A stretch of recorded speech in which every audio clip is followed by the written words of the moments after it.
Imizamo ye-DA yokuhlinzekwa komqulu oqukethe imininingwane yekomiti le-ANC elibhekela ukujutshwa kwamalungu ayihambanga ngendlela.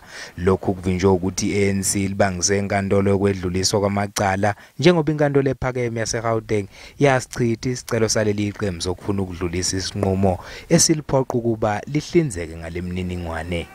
I-DA sichaza isinqumo se-ANC sokufaka isicelo kule nkantolo enkulu yokudluliswa kwamacala njengophawu lokungazethembi.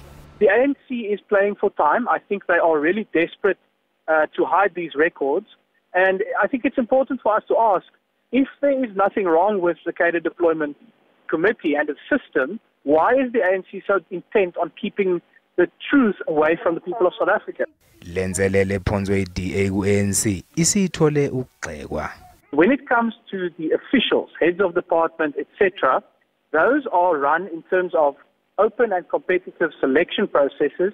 There is no Cadre Deployment Committee, and that's why we end up appointing quality officials to those positions, because it is an open and transparent and fair process. Lolu daba luyingxenye yenhloso ezinkulu ze-DA zokuthi inkantolo inqumo ukuthi aluhambisani nomthetho sisekelo uhlelo le-ANC lokujutshwa kwamalungu ayo ekhundleni kahulumeni.